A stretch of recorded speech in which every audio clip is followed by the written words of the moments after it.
한 젊은이가 항상 실패합니다. 뭐 손대는 것마다 다 실패하니까 너무 좌절하고 또 좌절해서 아버지한테 와서 아버지의 가르침대로 꾸준히 노력했지만 결과는 계속 실패로 끝나고 말았습니다. 제가 무엇을 잘못한 것일까요? 하고 좌절하는데 아버지가 그 아들을 데리고 산책을 나갑니다. 한 목장에 도착해 보니까 염소 무리가 있는데 염소들이 있는 그 울타리 안에는 풀이 별로 없고 많은 염소들이 그 풀로 배를 채울 수 없으니까 한 마리 염소가 울타리를 쳐다보더니 껑충 뛰어서 울타리 밖으로 뛰쳐나간 겁니다. 그랬더니 놀라운 일이 생겼는데 다른 염소들 다 꽁충꽁충 뛰어가지고 울타리 밖에는 풀이 많거든요. 또 그리고 이제 밭에 이런 그 곡식도 있잖아요. 곡식 잎도 염소들이 그걸 보면서 아들아 너 보고 느끼는 게 없느냐. 염소조차 자기 앞에 큰 난관이 있으면 그 난관을 뛰어넘으려고 움츠리고 그 담을 넘는데 인생이란 이런 난관을 뛰어넘는 그런데 인생의 묘미가 있지 않겠냐는 가르침을 줬다고 합니다. 인생 속에 수많은 역경을 만나고 고난을 만납니다. 그런데 세상에서는 출구가 없을 수가 있어요. 그러나 주님 우리에게 이런 말씀 주십니다. 요한복음 16장 33절에 이것을 너희에게 이르는 것은 너희로 내 안에서 평안을 누리게 하려 함이라. 세상에서는 너희가 환난을 당하나 담대하라. 내가 세상을 이겼노라 말씀하십니다. 세상에 실패 없는 삶이 어디 있겠어요? 역경 없는 삶이 어디 있겠습니까? 그러나 가만히 보면 이 모든 것이 하나님의 인도하심이다 하는 겁니다. 그 가운데 하나님의 말씀을 의지하면 하나님께서는 우리는 푸른 풀밭 맑은 시냇가로 인도하신다 하는 겁니다. 내 속에 좌절이 생겨서 이것 때문에 안 되겠는걸 하고 내가 힘들어 고통스러워할 때 하나님께서 그 좌절 속에 그 고통 속에서 나를 구원해 내시는 겁니다. 그렇기 때문에 내가 좌절하고 고통당하는 그 고난이 오히려 내게 유익이 될 수 있다 하는 겁니다. 시편 119편 71절에 보니까 고난 당하는 것이 내게 유익이라 이로 말미암아 내가 주의 율례들을 배우게 되었나이다 말씀합니다. 우리 하나님은 내가 보기에는 실패 같은 상황이라도 그 상황 속에서 하나님을 의지하고 나아갈 때 반드시 그 상황 속에서 협력하여 선을 이루게 하신다는 겁니다. 이사야서 3장 10절에 보니까 너희는 의인에게 복이 있으리라고 말하라. 그들은 그들의 행위의 열매를 먹을 것이며 말씀합니다. 이것은 하나님의 약속이다 하는 거예요. 시편 37편 18절 19절에 보니까 비록 환난을 당하고 있더라도 온전한 자들은 그 기업이 영원하게 하신다 약속하십니다. 환난 가운데 부끄러움을 당하지 않게 하시고 기근 중에도 풍성하게 하시고 환난에 하나님을 저버리지 않고 하나님 의지하면 하나님께서 그 환난을 넉넉하게 이기게 하신다. 그런데 그 환난 속에서 하나님 저버리고 하나님 믿어도 별 수 없는 걸 그리고 하나님의 말씀을 떠나게 되면 그 자신 스스로가 멸망의 구렁텅어리로 떨어지게 되는 겁니다. 여러분 고기 구워 먹을 때 이거 기름이 떨어져서 그 기름이 막 타면서 눈을 따갑게 하고 나쁜 그런 공기를 만들어내고 사실 그 탄 기름이 우리 몸에 암을 유발한다고 하잖아요. 그렇게 아무것도 아닌 것처럼 하나님의 말씀을 저버리고 하나님을 떠나는 자는 그렇게 되게 해주시겠다 하는 겁니다. 우리가 온전한 믿음으로 하나님 의지하고 환난 가운데 더욱더 그분을 의지해야 할 줄 믿습니다. 자, 오늘 본문에서 우리가 참 깨달아 알을 진리가 참 많습니다. 첫 번째는요, 오늘 본문에 보니까 우리 예수님은 창조전에 먼저 되신 분이라 그렇게 소개하고 있습니다. 사실 오늘 본문에 있는 말씀 먼저 나신 이 신이 15절 하반절에 있는 먼저 나신 이 신이 9절 한 구절만 가지고도 우리가 깊이 묵상하고 나눌 은혜가 많다고 하는 겁니다. 자, 먼저 나신 이 신인데 그 앞에 이런 수식이 있습니다. 모든 창조물보다 먼저 나신 자니라고 말씀하고 있습니다. 다시 말하면 창조 이전에 예수님이 태어나셨다 하는 겁니다. 웬서미스 신앙 고백서에 따르면요, 이렇게 말씀하고 있네요. 단일한 신격 안에서 본체와 능력과 영원성이 하나인 세 위격이 있으니 성부 하나님, 성자 하나님, 성령 하나님이시다. 성부는 아무에게서도 나오지 않으시고 출생하지도 발출하지도 않으시나 성자는 성부에게서 영원히 출생하시고 성령은 성부와 성자로부터 영원히 발출하신다. 어렵죠? 네. 신학교 때 교수님이 이 구절을 읽어주면서 열심히 말씀을 해주셨는데, 하여튼 그렇다. 예. 자, 그런데 예수님은 기본적으로 하나님 아버지의 유일한 독생자이시다는 겁니다. 요한복음 1장 14절에 보니까 말씀이 육신이 되어 우리 가운데 거하심에 우리가 그 영광을 보니 아버지의 독생자의 영광이요 은혜와 진리가 충만하더라. 예수님 언제 태어나셨어요? 우리가 이제 성탄목 갔다가 이렇게 추리를 해서 교회도 예수님 탄생을 기념하는 12월 25일 날 여러 번 말씀드렸지만 12월 25일 날이 예수님이 탄생일인지 아닌지 잘 알 수 없어요. 더 12월 25일보다 훨씬 앞당겨서 이제 예수님이 탄생했다는 설도 있고 12월 25일이라는 설도 있고 1월 16일이라는 설도 있고 2월 16일인가 그런 하여튼 여러 가지 설이 있습니다. 예수님이 육신적으로 이 땅으로 태어난 2000년 전에 마리아의 태를 빌려서 이 땅에 육신을 입고 오셨다. 그런데 오늘 본문에서는 예수님이 이미 창조 이전 시에 하나님께로부터 탄생하셨다 하는 겁니다. 요한복음 1장 18절에 보니까 본래 하나님을 본 사람이 없으되 아버지 품속에 있는 독생하신 하나님이 나타내셨느니라 말씀합니다. 요한복음 8장에 보면 참 재미난 기사가 있습니다. 예수님과 아브라함의 관계를 예수님께서 말씀하시는데 이렇게 말씀하시네요. 내가 진정으로 당신들에게 밝히 말하겠소. 누구든지 내 말을 듣고 내 말대로 사는 사람은 영원히 죽지 않을 것이요. 자, 이 말을 들은 유대인들이 외칩니다. 이제 우리는 당신이 귀신 들렸다는 것을 똑똑히 알았어. 아브라함도 죽었고 예언자들도 죽었건만 당신은 누구든지 당신의 말에 따라 사는 사람은 죽음을 맛보지 않을 것이라고 말하고 있어. 그렇다면 당신이 우리 조상 아브라함보다 더 위대하단 말이요. 그는 죽었고 예언자들도 죽었고 당신은 도대체 누구란 말이요? 예수님 대답하십니다. 만일 내가 나 자신을 높여 영광이 되게 한다면 내 영광은 아무런 가치가 없어. 그러나 당신들의 하나님이라고 주장하는 그분께서 나를 영광 되게 해 주신다오. 그분은 곧 나의 아버지시요. 당신들은 그분을 모르지만 나는 잘 알고 있어. 만일 내가 그분을 모른다고 하면 나도 당신들과 같이 거짓말쟁이가 될 것이요. 그러나 나는 그분을 잘 알고 있고 그분의 말씀에 따라 살아가고 있어. 당신들의 조상 아브라함은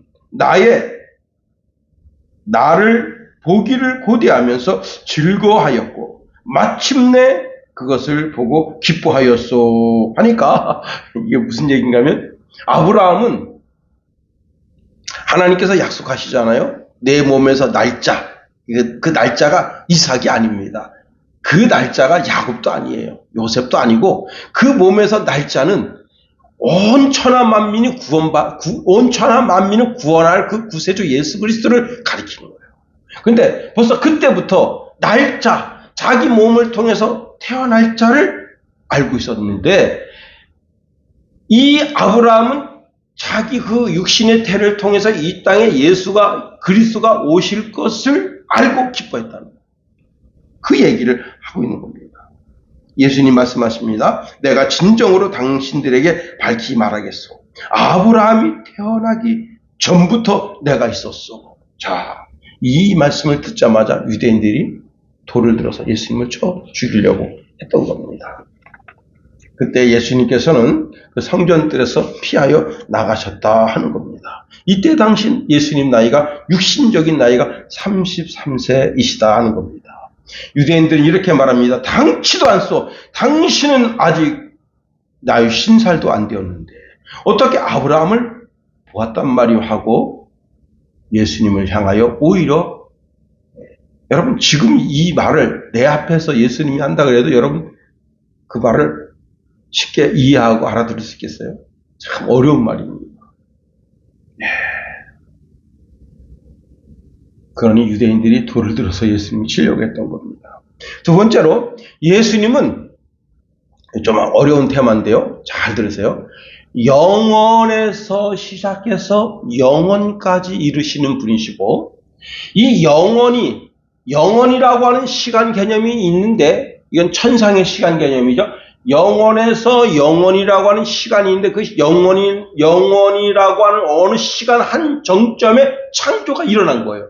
그게 알파입니다. 알파. 시작점. 그리고 예수님이 이 땅에 재림하심으로 오메가, 끝이 되는 거예요. 그래서 예수님께서 나는 알파가 되고 오메가가 된다 말씀하십니다. 그게 인간 역사입니다. 그게 인간 역사예요. 자, 다시 말하면 예수님은 영원에서 영원에 이르시고, 그리고 역사의 시작점과 역사의 마침표가 되시는 분이시다 하는 겁니다. 예수님은 하나님의 아들이시고 또 동시에 하나님 자신이시다 하는 겁니다. 그래서 예수님은 아브라함이 있었던 시기 이전에 계셨을 뿐만 아니라 과거나 현재나 우리는 미래라고 생각하는 그 미래가 영원 속에 이미 있는 거예요. 자, 주님의 존재는 역사적인 시간의 지배를 받으시는 분이 아니시다는 겁니다. 다시 말하면 예수님은 전에도 계셨고 지금도 계셨고 장차 오실 바로 그분이다. 요한계시록 1장 4절에 보니까 요한은 아시아에 있는 7교회에 편지하노니 이제도 계시고 전에도 계시고 장차 오실 이와 그 보좌 앞에 7 영과, 요한계시록 4장 8절에 보니까 거룩하다 거룩하다 거룩하다 주 하나님 곧 전능하신 이여, 전에도 계셨고 이제도 계시고 장차 오실 자라. 히브리서 13장 8절에 보니까 예수 그리스도는 어제나 오늘이나 영원토록 동일하시니라. 자, 하나님의 시간 개념으로 보면 하나님의 시간은 영원한 것이라는 겁니다. 그 영원한 시간 속에 천지창조가 시작되므로 해와 달과 별들이 뭐를 만들어낸 거예요? 1년, 한 달, 하루, 시, 초, 분을 만들어내는 거예요. 다시 말하면 시간의 흐름에 따라서 하나님이 천지 만물을 창조하시는 창조 그 시작점, 거기에 뭐가 생기느냐? 우리 인간들이 제한받는 시간이 생겨나는 거예요. 자, 그런데 이런 시간은 창조의 시작서부터 예수님의 재림으로 끝나고 온 인류가 다 영원한 시간 속으로 들어가 버리게 되는 겁니다. 자, 예수님의 출생은 이러한 시간 속에서 일어난 영원적 시간 속에서 일어난 사건이다. 여러분, 빙산이 위험한 것은 왜 위험한가 하면요, 빙산은 보이는 전부가 아니라는 거예요. 빙산은 인간의 눈에 보이는 일부입니다. 그런데 그 빙산에 떠올라와 있는 그걸 떠받치기 위해서 그 밑에 바다의 그 부력을 유지하고 있는 그 얼음 덩어리는 어마어마한 거예요. 그래서 타이타닉이 거기 부딪힌 거예요. 다시 말하면 예수님이 2000년 전 이 땅에 33년 공생애를 사신 그것을 가지고, 특별히 공생애를 3년 반 사셨잖아요. 그 3년 반 사신 그걸 가지고 예수님의 전부라고 예단하고 결정 내려버리면 곤란하다.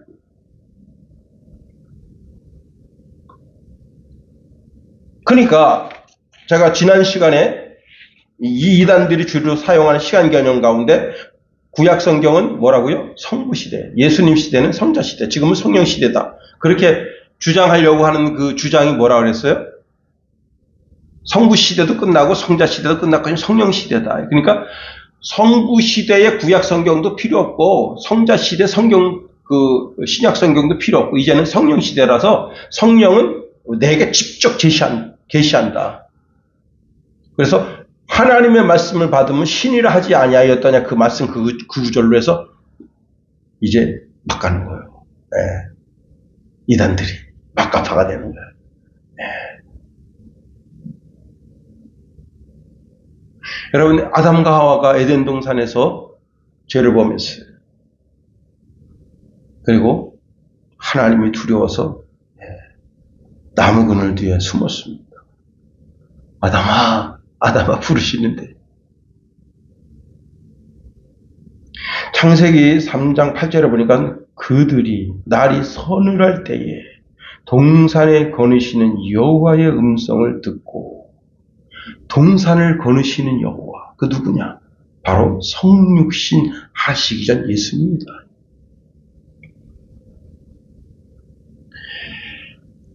가인이 아벨을 돌로 쳐 죽였습니다. 가인이 생각에, 야, 아벨 요 새끼만 없으면 내가 그냥 하나님 앞에 드리는, 왜 예배하는 자가 딱 2명밖에 없으니까.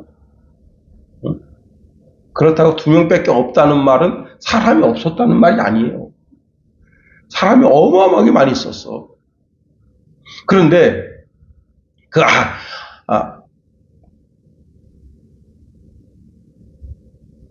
이제 그 창세기에 나타나는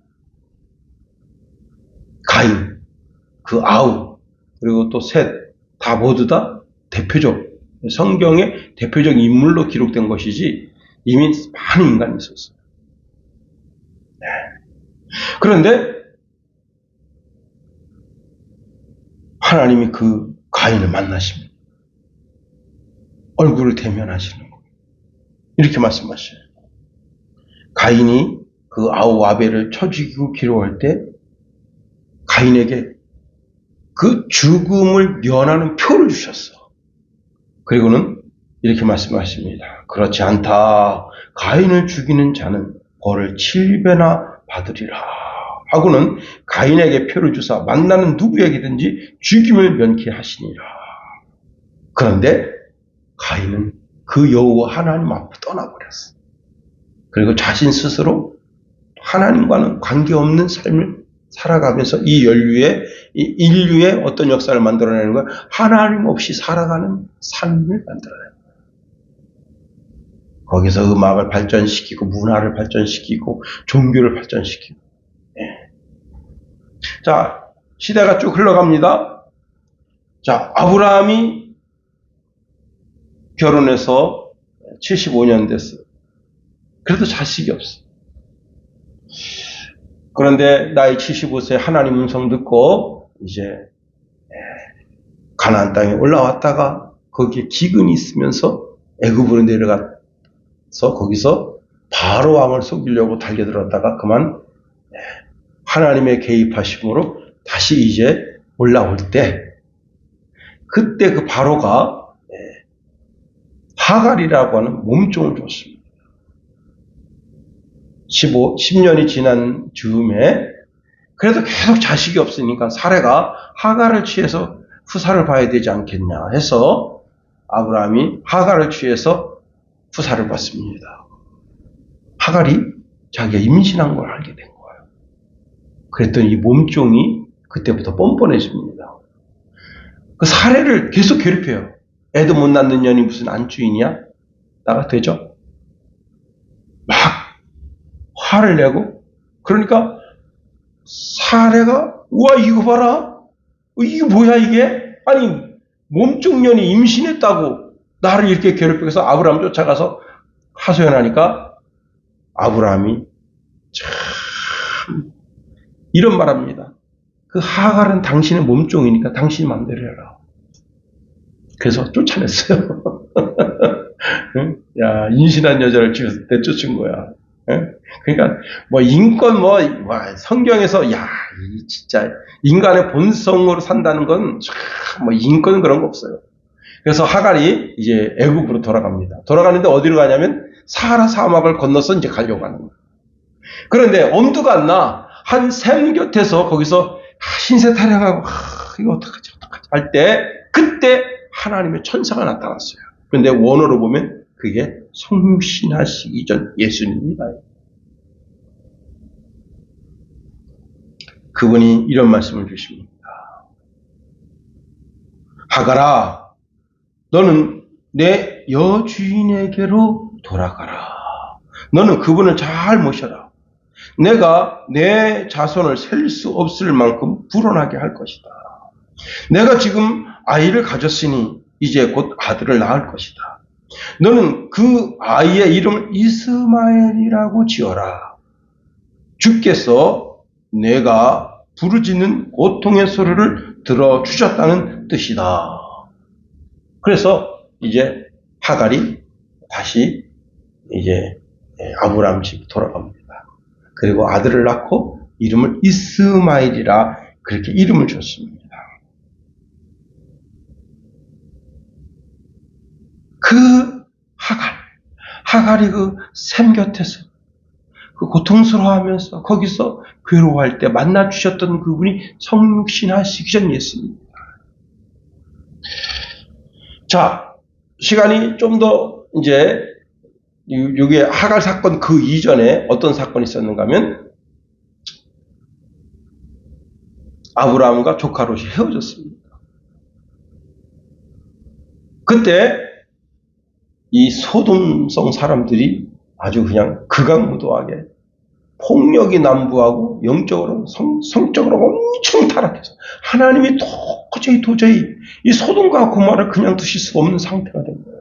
여러분, 우리가요 그렇게 되면 안 됩니다. 폭력이 난무할 수 있어요. 근데 그 폭력이 난무한 그 폭력을 정화할 수 있는 능력을 가지고 있어야 돼요. 그런데 폭력이 난무한데 그 난무한 폭력을 정화하지 못하면 하나님 심판이 많은 거예요. 우리 대한민국이 기득권 세력들, 정치인 세력들, 그리고 이 돈을 가진 자들이 돈으로 법을 무마시키고 정말 백성들의 그 눈물을 계속 흘리게 하면 나라가 뒤집어집니다. 하나님의 심판이 많아요. 그 다음에 성적으로 너무너무 타락해서 제가 오늘 어떤 영상을 봤는가 하면 미국의 할렘가를 보여줍니다. 여러분 좀비죠, 좀비. 좀비 영화 딴 데 가서 볼 필요 없어요. 거기 할렘가 이러고 살아요. 마약에 쪄들었어. 각종 마약이 쪄. 어떤 여자애는 오줌이 마려운 오줌. 팬티를 벗었어. 근데 그 팬티 벗은 그 상태에서 오줌을 싸고 있어요. 자기가 싸고 있는지 이러고 그냥 있어. 그냥 오줌이 걷어 줄줄 나와요. 이야, 그런데 지금 그게 어디로 가느냐? 카나다로 갔대요. 카나다 거리를 한번 보여줍니다. 어떤 거리라고 앞서 이렇게 이제 소개해 주는데 제가 그 도시 이름은 생각이 안 나는데 그 도시에 똑같은 현상이 뒷골목에 똑같은 현상이라 한 150명 정도가 있어요. 마약에 쪄들었어. 근데 이제 미국의 그 껌둥이 대통령 있잖아요. 그 껌둥이 대통령이 중국에 대다고 얘기했다. 제발 펜타닐은 그 원료는 미국에다 수출하지 마라. 제발 부탁한다. 그런데요, 그 수출이 7배가 늘었다든가. 기가 막힙니다. 소돔과 고모라가 그래요. 그래서 성육신 하시기 전 그 예수님이 두 천사와 함께 소돔과 고모라를 심판하러 가는데, 그때 상수리 나무 아래 앞에 나와 있다가 세 분이 오니까 이 세 분이 천사인지 뭔지도 몰랐어요. 무조건 붙잡아가지고 아유 우리 집에서 쉬고 가세요. 발을 좀 씻고 쉬고 가세요. 강제로 강권해서 이제 앉히고 막 소를 잡고 막 치즈와 버터 막 해가지고 했는데, 그분 중에 한 분이 바로 성육신 하시기 전 예수님. 또 야곱이 약복강가에서 씨름할 때 밤새 씨름했던 그 존전이 누구냐? 바로 성육신 하시기 전 예수님이에요. 다시 말하면 우리 주님은 영원 전부터 계셨고 영원까지 계시는 분으로서 창조의 역사의 알파가가 되시고 오메가가 되시는 분으로 지금 우리 개개인이 이 땅에서 이 인간적 시간 속에서 영원의 시간으로 가게 하는 그 통로로 2000년 전에 육신을 입고 오셔서 내가 곧 길이고 진리고 생명이다. 나를 말미암지 않고는 아버지께로, 다시 말하면 영원한 시간의 세계 속으로 가는 길이 없다. 말씀해 주시는 겁니다. 그런데 여기서 오늘 이제 결론이 뭐냐? 바로 이 예수님이 모든 창조물보다 먼저 나신 그것이 우리에게 복이라는 거예요. 엄청난 복이라는 거예요. 다시 말하면 천국에서 먼저 나신 이로써 이 땅에 마리아의 배를 빌려서 오신 그것은 바로 우리를 구원하기 위함이라 하는 사실입니다. 친구가 우크라이나에 참전한 카나다 군의관으로 파병했던 여자라는데 이쁘게 생겼더라고요. 사진을 보여주는데 이름이 실비안가 그랬는데 거기서부터 연락이 왔습니다. 카톡으로. 나는 이제 이 우크라이나에 파병된 군의관인데 한국계 군의관으로서 한국인 카나다 이민 가서 거기서 이제 카나다 군의관으로 우크라이나에 이제 갔는데 참전 보상으로 그 우크라이나 정부로부터 골드바를 받았대요.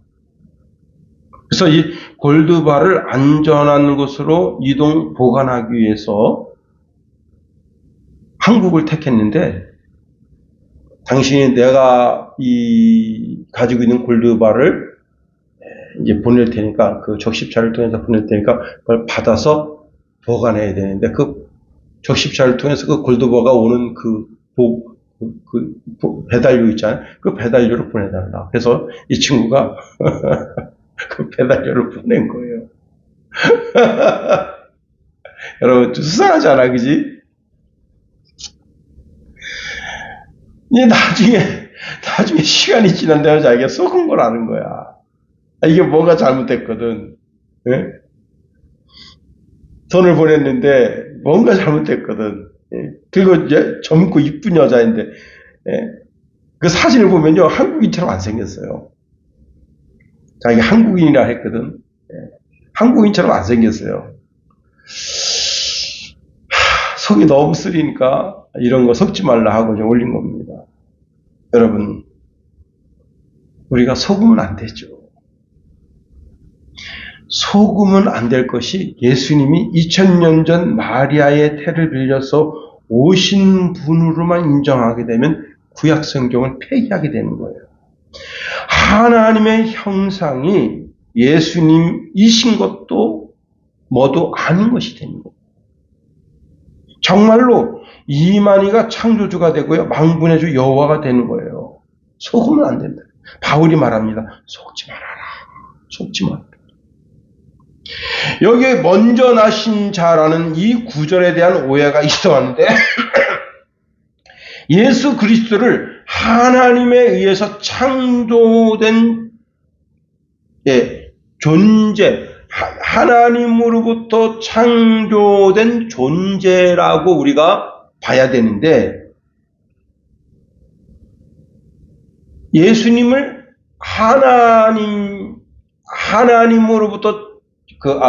하나님으로부터 출생한 존재라고 봐야 되는데 하나님께로부터 창조된 존재라고 보려고 하는 시각, 창조하다는 단어와 출생하다는 단어. 그러니까 우리는 아까 제가 웨스터민스터 신앙 고백서를 읽어드렸는데 웨스터민스터 신앙 고백서에 의하면 예수님이 영원 시간 속에서 하나님께로부터 출생했다. 그게 오늘 이제 창세 전에 나셨다라고 하는 단어인데 예수님은 자꾸 출생했다라고 하는 하나님께로부터 피조되었다라고 하는 말로 하게 되면 어떻게 되는 거예요?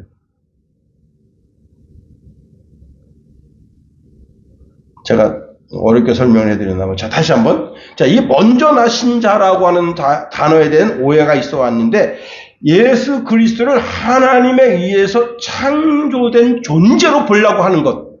창조됐다는 게 뭐예요? 피조물이잖아요. 피조물. 그러니까 예수님은 하나님 자신이 아니야. 예수님은 하나님께로부터 창조함을 입은 피조물이야.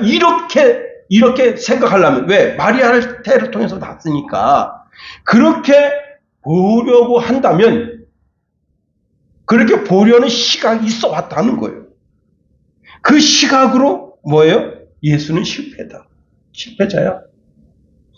하나님의 특별한 창조를 덧입고 이 땅에 온 피조자로서 예수는 실패했기 때문에 제2의 예수가 누구예요? 통교, 교주, 그리고 전도관, 교주, 신천지 교주 이런 것들이 생겨나는 겁니다. 다시 말하면 예수 그리스도를 끊임없이 하나님의 피조물로 보려고 하는 거예요. 창조되었다.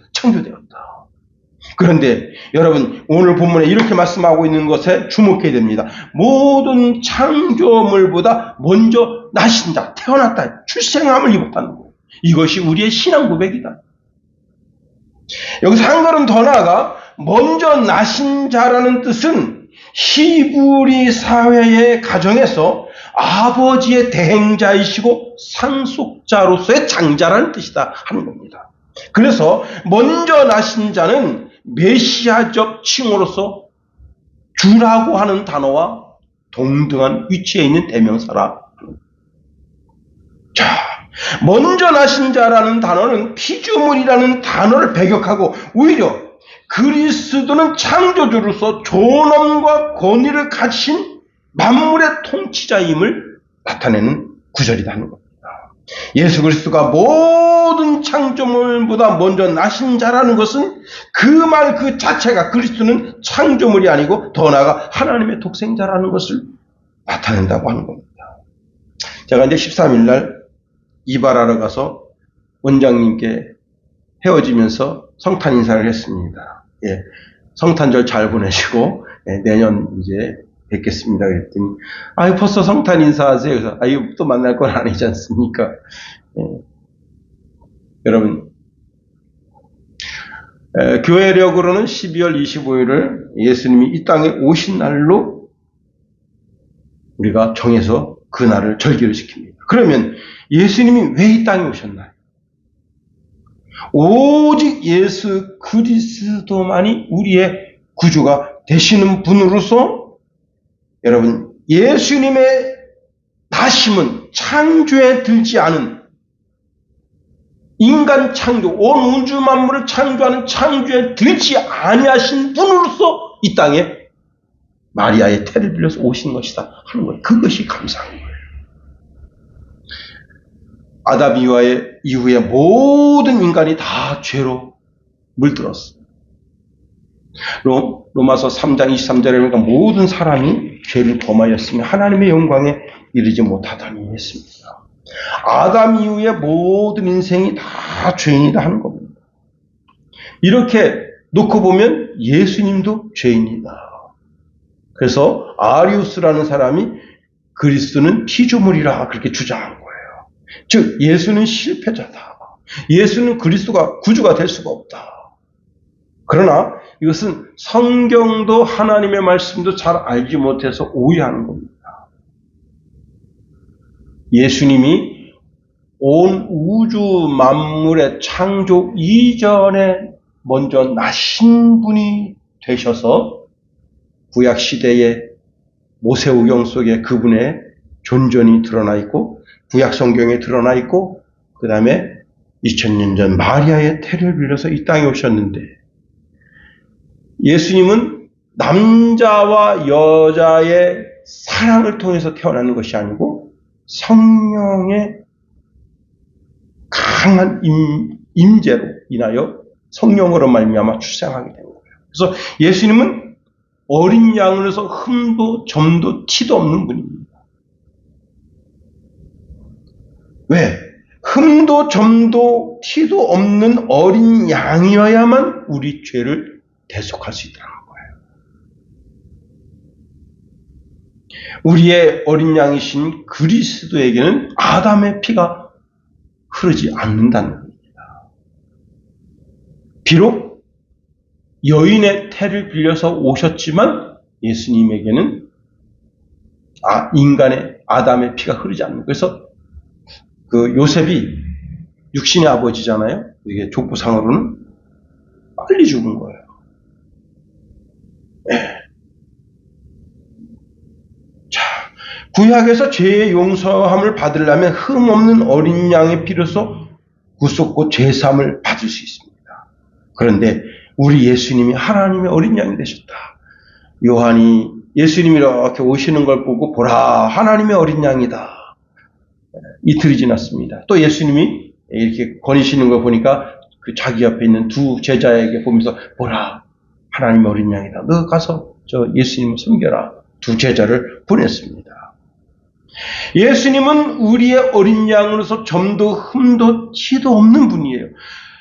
베드로전서 1장 19절에 보니까 오직 흠없고 점없는 어린 양 같은 그리스도의 보배로운 피로 한 것이니라. 요한 1서 3장 5절에 보니까 그가 우리 죄를 없이 하려고 나타나신 바 된 것은 너희가 안 하니 그에게는 죄가 없으시느니라. 그렇습니다. 이 땅에서 수천 수만만 마리의 양을 잡아서 하나님께 제사해도 수천 수만만 마리의 송아지를 잡아서 제사를 지내도 그 효과는 단회적이에요. 단회적. 그러니까 예수님이 이 땅에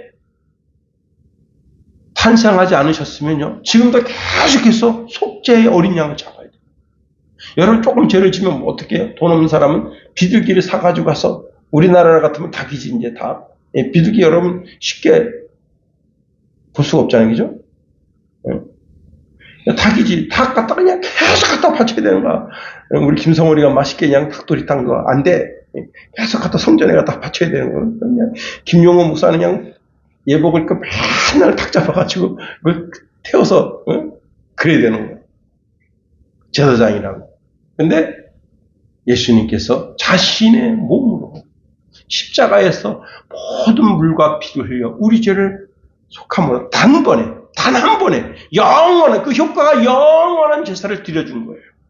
히브리서 6장 26절 27절에 보니까 이러한 대제사장들은 우리에게 합당하니 거룩하고 악이 없고 더러움이 없고 죄인에게서 떠나 계시고 하늘보다 높이 되신 자라.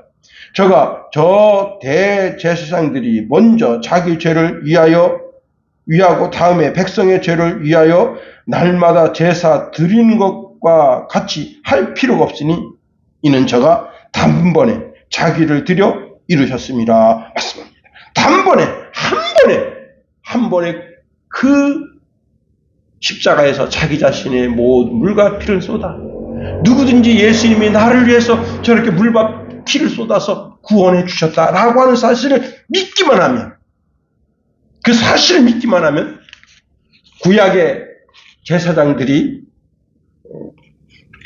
이제 성전에서 어린 양을 잡고 비둘기를 잡고 황소를 잡고 염소를 잡아서 속죄제를 드려줬던 동일한 효과가 영원히 흐르게 됩니다. 그래서 우리는 예수 그리스도가 나를 위해서 죽으심을 믿는 거예요. 그 믿는 믿음으로 사는 거예요. 인도의 한 지방에 아주 평화로운 그림이 그려지는데 어떤 그림이 그려지는가 하면 농부가 이제 소에다가 이렇게 경을 걸어서 여러분 인도라 그러니까 모든 소를 다 숭배하는 게 아니에요. 숭배하는 소는 틀려요. 일단 머리 이마에 점이 있어야 돼. 흰점이 있어야 돼.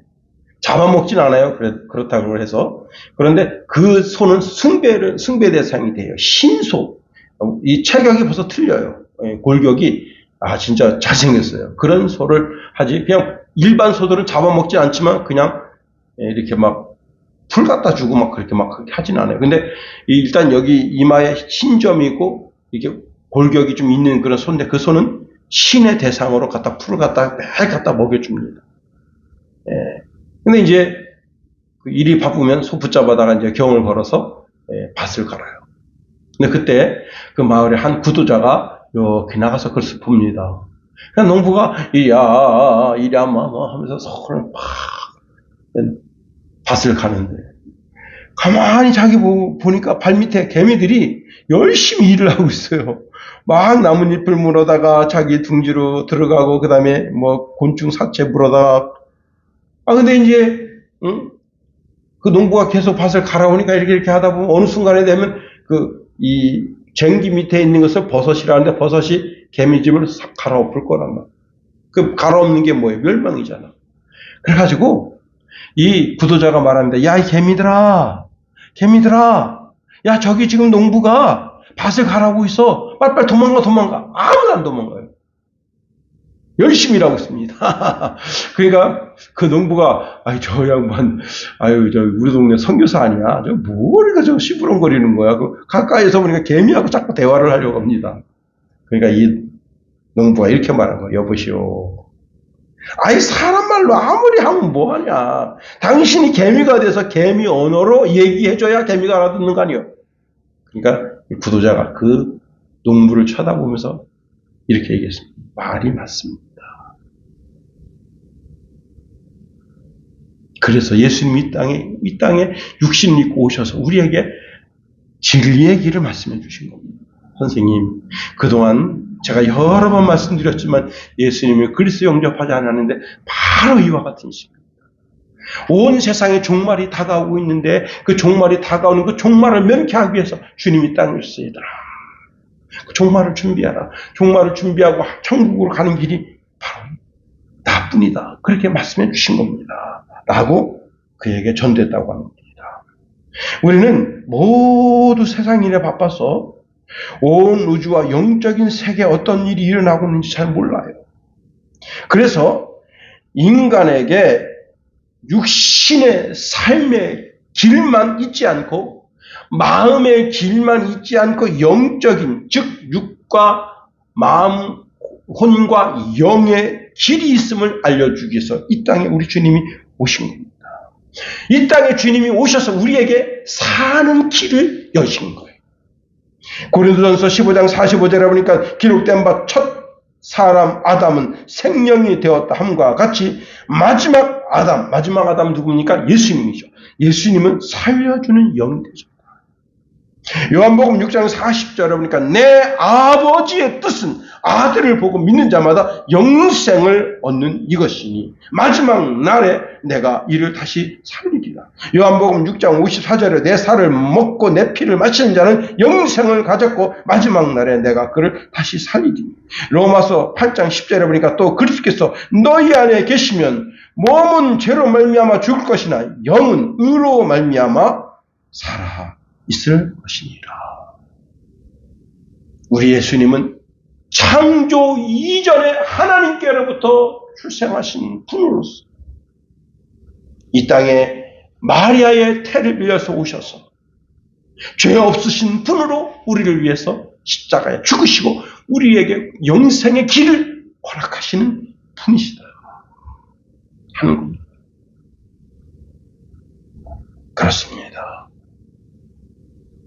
여러분, 그러니 오늘 본문의 이 먼저 나신 자, 이 구절, 이 한 구절만 생각해도 우리는 어마어마하게 큰 축복, 은혜를 받은 자들이다 하는 거예요. 예수님은 우리가 단지 천국에 가서 영생하는 축복만 받아 누리게 하기 위해서 오신 것이 아니에요. 예수님을 믿는 자는 이 땅에서 어떻게 100배나 축복받겠다 하셨어요. 예수 믿어 영생에 대한 보장을 받고 이 땅에서 하나님의 자녀로서 주시는 복의 복록을 다 받아 누리는 저와 여러분이 다 될 수 있게 되기를 예수님의 이름으로 축원해 드립니다. 기도하겠어요. 하나님 감사합니다. 우리 예수님은 창조 이전에 먼저 나신 이로써 우리에게 영생의 길을 주시기 위하여 이 땅에 오셨습니다. 그 말씀, 그 구절을 생각하니 은혜요 은혜, 감사요 감사, 축복이요 축복이 되는 줄 믿습니다.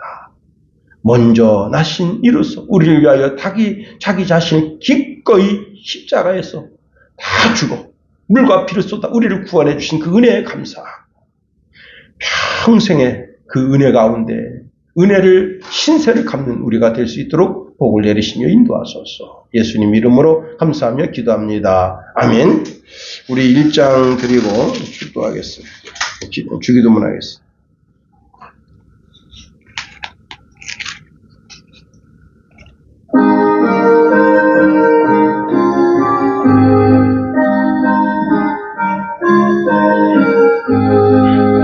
만복의 근원 하나님, 온 백성 찬송 드리고 저 천사여 찬송하세.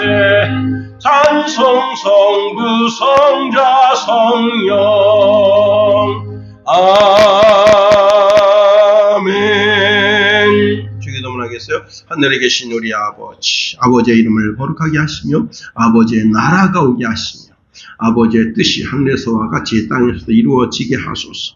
오늘 우리에게 일용할 양식을 주시고 우리가 우리에게 잘못한 사람을 용서하여 준 것 같이 우리 죄를 용서하여 주시고 우리를 시험에 빠지지 않게 하시고 악에서 구하소서. 나라와 권능과 영광이 영원히 아버지의 것입니다. 아멘.